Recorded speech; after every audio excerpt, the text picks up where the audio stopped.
Alright, we're back here in my subterranean abandoned mine shaft underneath my jungle house. And we're still doing AMA questions. I've gotten through quite a few of them, but I have a few more to do to start out with, at least. Oh, I think I hear a slime up here. I want to kill him. Get his slime balls. Yep. Sorry, buddy. Aw, he didn't drop any. But the next questions are, so I got like 3 people's questions left to do, and there's Caleb, Wing, and Rex. So I'm gonna start off with Caleb's questions, which are: why is a raven like a writing desk? Who inspired you to be an LPer? And what is your go-to strategy when you have no chance of winning at UHC? So to answer the first question, oh, is there lava under here? Yeah, that's why I wanted to come over here. Dig toward the lava. Dig toward the lava. So why is a raven like a writing desk? Not like a, but why is it like a writing desk? I don't think there's an actual answer to that question. If I remember correctly, that's something that the Mad Hatter says in Alice in Wonderland, which is a good book. You should read it. But I think I think even the Mad Hatter doesn't have an answer to that. I think he's just like, he asks Alice that question. He's like, well, why is it? And Alice was like, well, I don't know. And he's like, oh, I don't know either, because he's the Mad Hatter and he does crazy stuff like that. But yeah, I don't think there's an actual answer. I think people have tried to come up with an answer for that, but I don't think that there's actually a legitimate answer to that question. I think that's just a question you asked me to try and troll me. Nice try. Second question, more serious question. What or who inspired you to become an LPer? And this one, I know I've discussed this in the past on, I think some of the NeoCraft videos I've discussed it, but I haven't really talked about it in a while. So I'll be happy to talk about it. But what inspired me to be a Let's Player? Well, I started doing this in May of 2012. I was pausing there because I thought I saw something.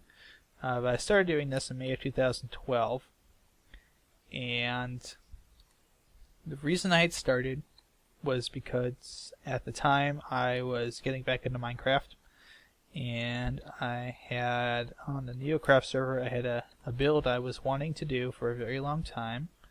It was a giant fortress that was on top of a mountain, and I never had really even started on it. I had attempted at one point to start on it. I'd built like a basic starter home that I would be able to live in while I worked on it, and it never went anywhere. I basically got tired of the game, and I logged off, and like 5 months later I logged back in, and I was on top of the mountain. I said, well, I'm going to build this thing. I've just watched UHC. This guy seemed to be having fun. And my thought was, if I'm going to be doing this, I might as well record it. Why not?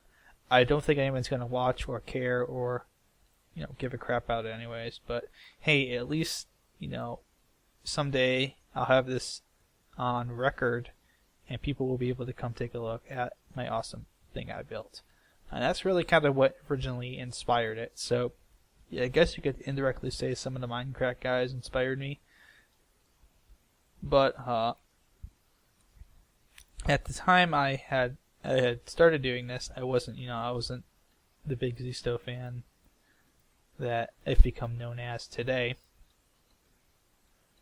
So, I mean, that didn't play any part of it. It wasn't like I saw Zisto and I was like, oh, well, I want to do that too.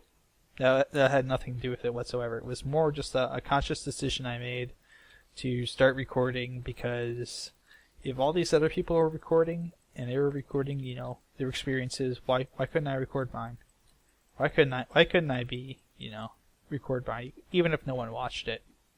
So that's really what started me out of interest, and for a good long while all I was doing was doing NeoCraft Let's Plays and occasionally doing a building project or two.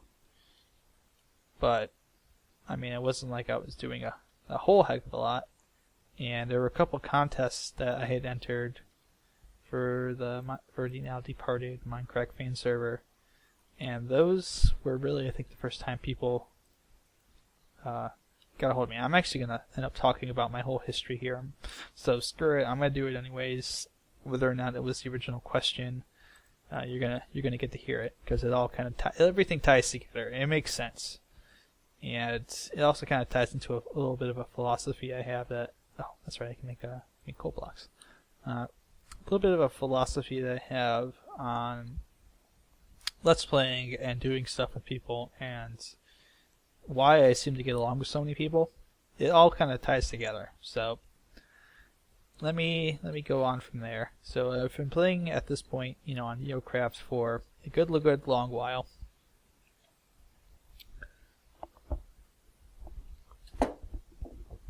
Drink of water. So it's getting dry, but gonna keep on trucking.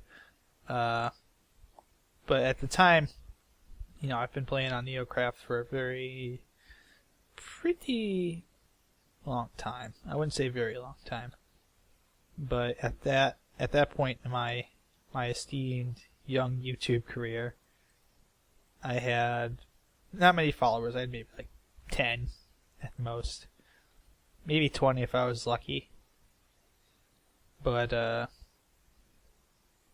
was playing, I was doing stuff, I was on the server, and there was a contest originally for Devin Sama, who was one of the server people. He did a build contest, and for that I built a very derpy, very early version of what originally was and eventually became the torch on the NeoCraft server, which is my huge, giant torch that I have hanging off the side of a mountain, where I store all my stuff at my fortress. So that eventually became the torch, and I was one of the 30-some people that built something and I didn't get on. So at that time I was like, these people are cool, and sometimes I get to hang out with the Minecraft people. And this was the frame I was in at the time. It was a different frame. It was a different mindset that I had, and it's one that I've also kind of grown out of a little bit, which is good. And I think everyone, no matter how old they are, originally goes through the same mindset that I went through, which is, if you get a chance to be around famous people, it's the greatest thing in the world. But yeah. So at that time, shortly afterward, it was actually a couple months afterward, because there was another contest that I didn't enter that Alphonia did. That was a Let's Play contest, and I think I would have done better if I probably would have gotten on the fan server at that point if I'd actually entered like a really good Let's Play, but I didn't because I didn't realize the contest was going on. Shortly thereafter, on the server, there was another contest that Rayman was doing. He was doing a hidden base contest, which is really cool.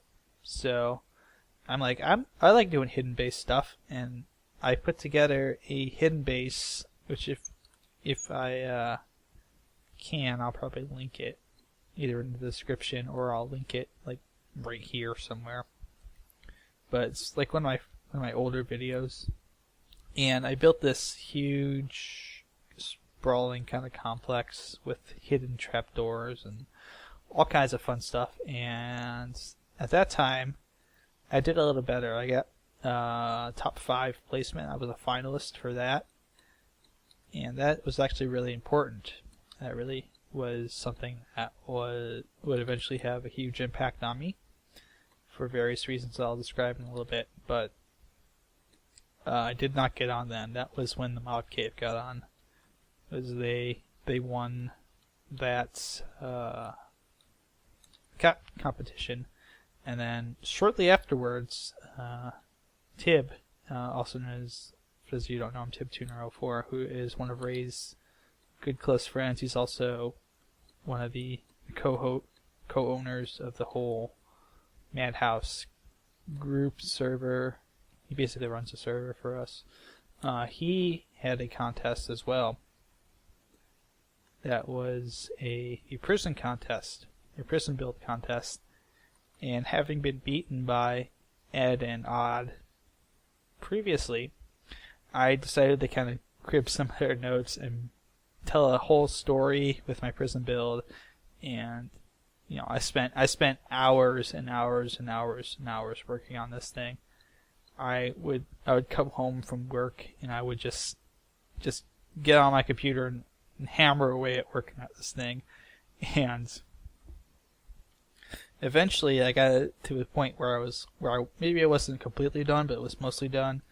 And I threw in all kinds of little things, and I crossed my fingers, uploaded my video, and I pretty much just prayed, I guess, to the non-denominational supreme being of my choice.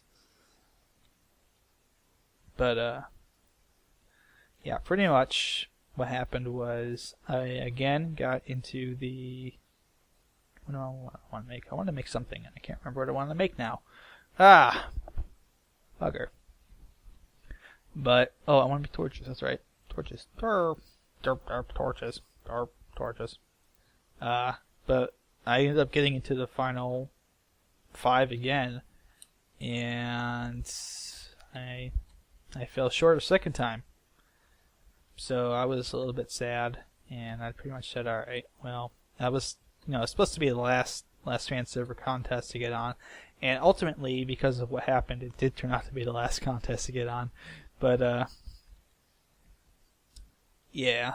So I was like, alright, well, I've missed my opportunity, and I am going to make them regret not picking me. That was my train of thought was, I'm going to make them regret it, and I'm not going to make them regret it by saying bad things like, why didn't you bring me on? I was going to make them regret it by being an awesome Let's Player and make them say, wow, hey, we should have picked that guy a while ago. Why didn't we pick him? Come on in. So I kind of reinvested a lot of time and effort into Let's Playing, and my video, I started working on production more, started working on trying to get better equipment and record better and edit better.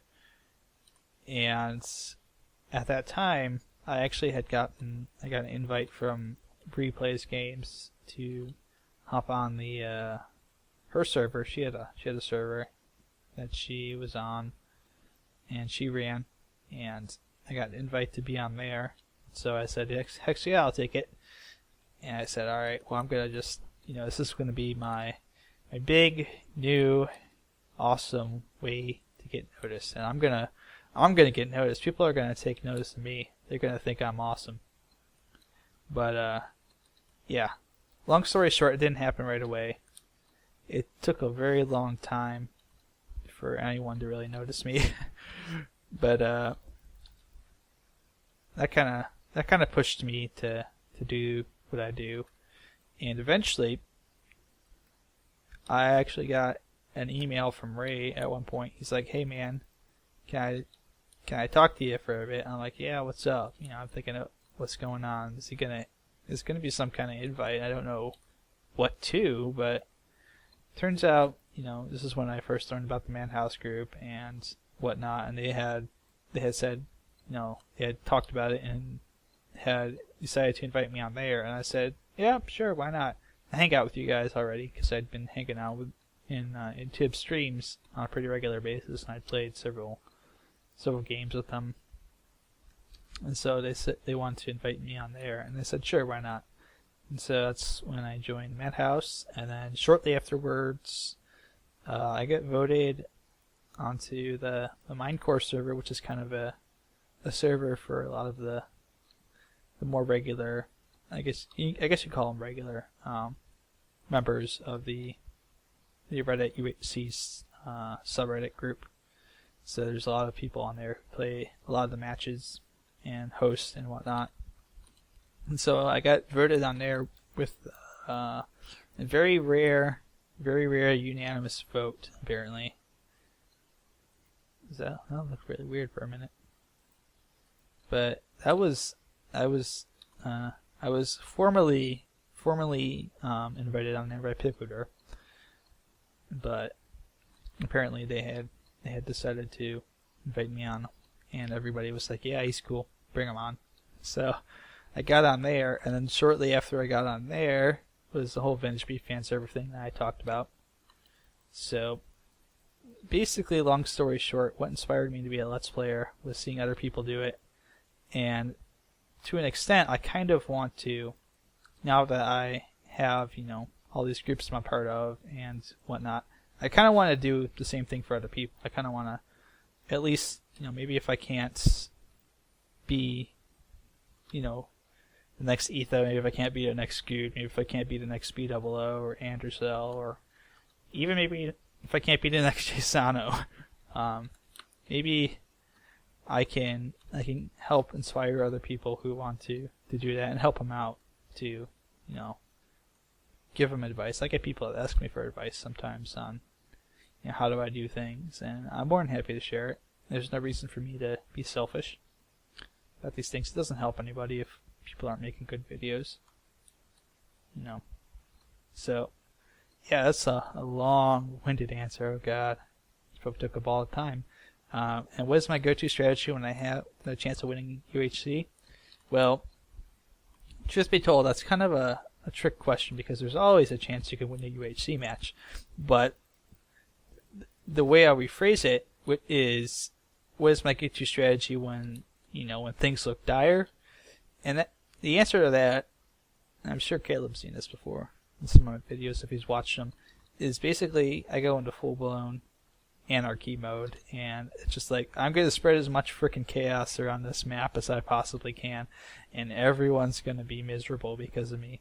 I will go out in the woods and I will set the woods on fire, and I will go pour lava all over the meetup point, or where I think the meetup point will be. Sometimes I'll move it, but I'll go set off TNT. I'll make traps. I'll do whatever I want to do at that point. It's basically like, well, I got little shot of winning this, so why not? I'll just screw over everyone else. That's fun thing to do. Everybody likes that, right? So that's Caleb's questions, and thanks for asking them, Caleb. I appreciated them. They were all really nice questions.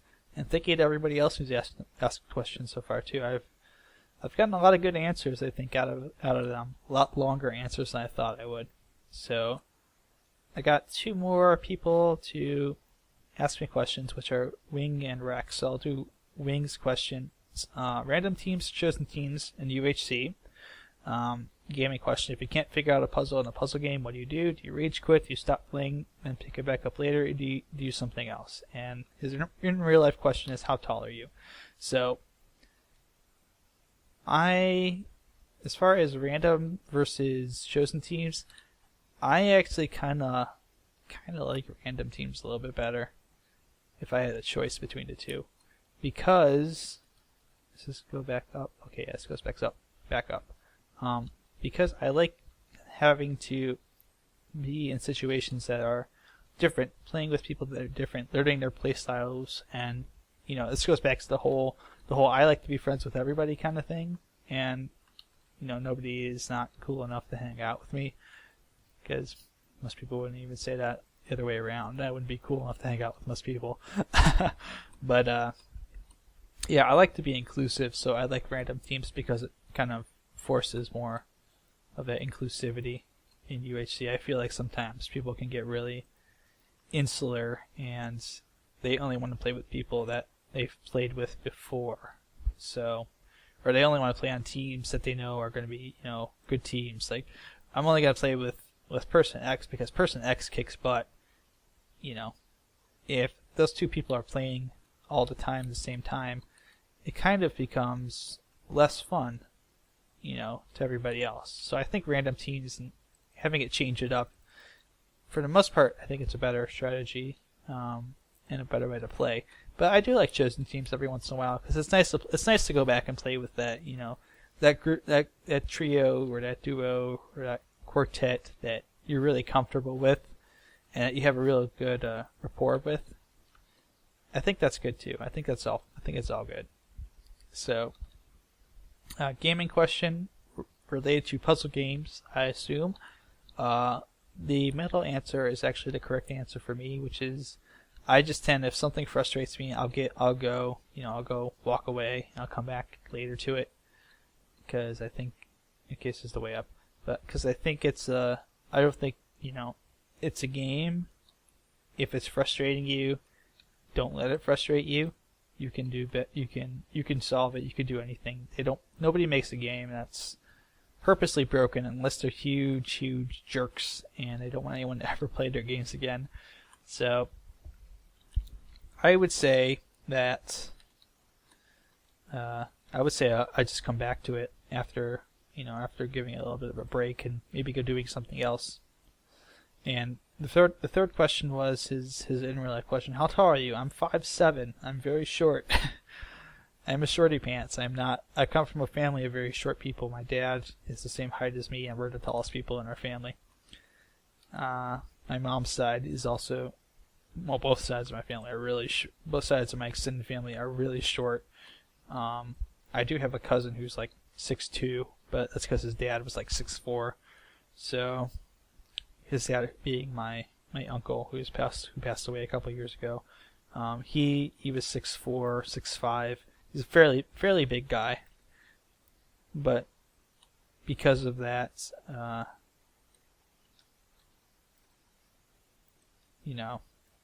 we tend to be short people from my side, my family. One of my sisters is about, I think she's barely 5 feet tall. She was like just 4'11" for a very long time. So, yeah, not tall people in my family, and I'm not tall myself. Last set of questions are from Rex, and I wanted to take a look at them real quick. 4 simple questions from Juan. He's put simple and cool, of course.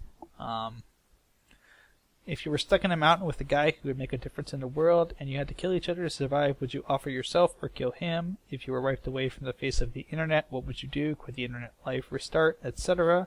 What do you work as? Do you like your job? What do you feel about euthanasia, especially when it comes to human beings? So working backwards from that, the euthanasia thing, I don't usually dig into too many hot button things on my channel, but my thoughts on that are kind of, I guess, how do I get out of here? I should probably start making my way up. My thoughts are kind of, I don't think it's terrible. I think, obviously, if you have something like that and you have that as a law, you should be, medical professionals need to be doing that stuff, because otherwise, you can just kind of, screw it up yourself. And if you screw, some people who do try to commit suicide, and they do things that, I'm not talking about assisted suicide. Well, I'll explain. For me in Michigan, when I grew up, it was illegal to do it, and there was a very famous guy who did provide assisted suicide, Dr. Jack Kevorkian. For those of you who may know him, he was a doctor from the Detroit area, and he went on trial several times because he helped people in their lives. But it's illegal in Michigan. It was illegal in Michigan. I believe it's also still illegal in Ohio. It's illegal in most states, actually, if I remember right. I think Oregon may be the only U.S. state that allows it. But yeah, I grew up in a state where that was always kind of a hot button issue, because we had someone who was actually out there doing it on a regular basis. And my thoughts on it are pretty much the same as anything else. If there's, if it's two consenting adults who are in the right state of frame, for their mind, I don't have a whole big problem with it. I think it should be kind of a last resort kind of thing. If your quality of life is at the point where you want to die, because maybe it's a situation where the guy or the girl, or let's not be the person, is they could be in like a catatonic state where they're barely conscious, and you know, they can't really function or do much except just kind of lie there. And they may prefer not having to deal with that anymore, because it may be a situation where it's like, oh, well, you're not going to die. You're not going to die for 20 years. You know, you're going to be lying here in your chair, you know, staring up at the ceiling every day for the next 20 years. But you know, you're not gonna die. It's not gonna, whatever problem you have is not gonna kill you right away. For those kind of cases, I think that's all right. I don't mind it, as long as everybody is in a, you're not coercing somebody into doing it, which most doctors who are ethical will not do that kind of stuff. There's always a bad doctor who will probably try and do something bad like that, and he kind of puts everyone in a bad light. But I think if it's a consenting thing, I think it's okay. Personally, I don't think I would do it myself, but that's just me. I'm not going to impose my beliefs or my feelings about things on other people, because it's not the right thing to do. It's not what my life is all about. You don't just get to tell other people what to do just because you have differing opinions on it. You don't get to say, well, you're wrong and I'm right and you should do everything the way I say to do it, because we all have to live our own lives, our own ways, and deal with our own consequences. Yeah, well, I got really deep there. I'm sorry about that, YouTube people. If you were wiped away from the face of the internet, what would you do? Would you start over? Would I just kind of quit on it? I would probably start over. I'd probably just, I'd figure out some way to start over. And I don't know if people would know it's me, but I don't think I would just give up on it. I think there's a lot of things going on that, I'm happy to be a part of. And I would try to find some way to keep a lot of it going. But I guess it's a tough question to ask, because I've never really had to deal with that, obviously. So I have 4 golden discs. So this place is cursed. But yeah, I think I would restart and just keep going. Or if my YouTube channel got closed, a la Milby, for some stupid infraction, which I do everything to make sure that it doesn't happen, but that's nightmare scenario. If that happened, yeah, I would just start another channel and just start over again. I have all my videos anyways, so yeah, that's not as much of a big of a deal for me. If you were stuck on a mountain with a guy who would make a difference in the world and you had to kill each other to survive, would you kill him, or would I offer myself up? I'll be honest, I would not kill myself for that. Sorry.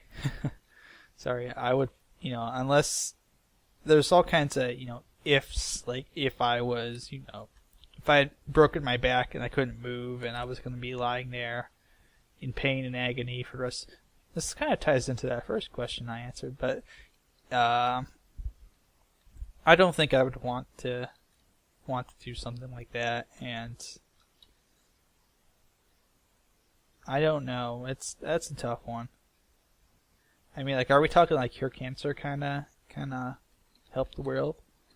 Because if you're gonna cure cancer and AIDS, I might be a little more willing to do that, to help you out, to help everybody else out. Because I am kind of altruistic like that. But if help the world out means you give a guy 25 cents tomorrow so he can go get a bottle of Coke and not die of thirst, maybe not so much. Last question, which is probably the easiest one to answer. He asks, where do I work? Do I like my job? First off, let me show you something real quick here.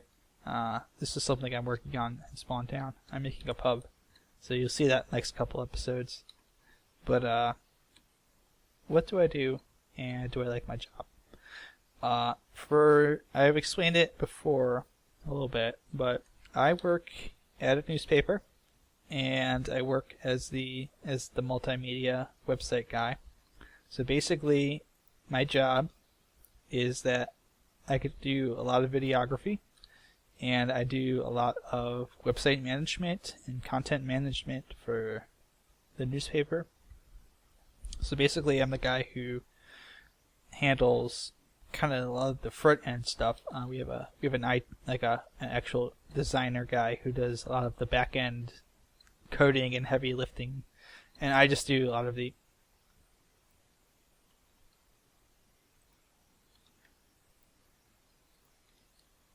It's upside down. It's bugging me.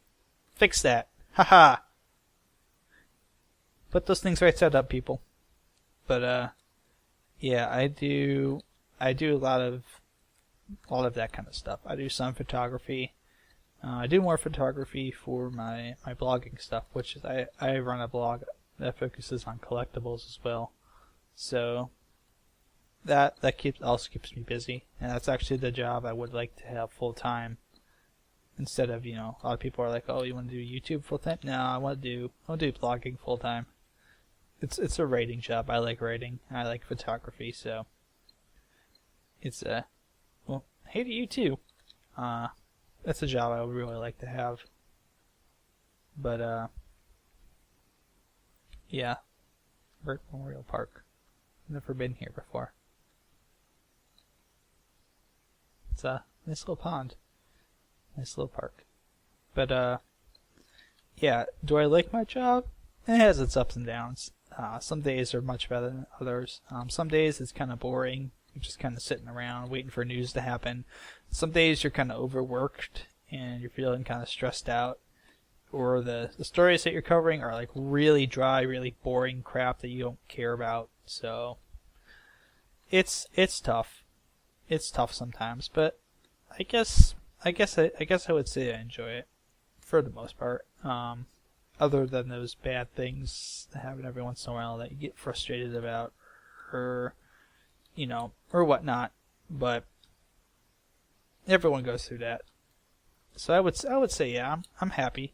I was at a worse place before. I was at a newspaper that really was doing a lot of things that I disagreed with, that they thought this direction forward was the best direction. I was like, no, that's stupid. You're gonna get yourselves run over if you do it like that.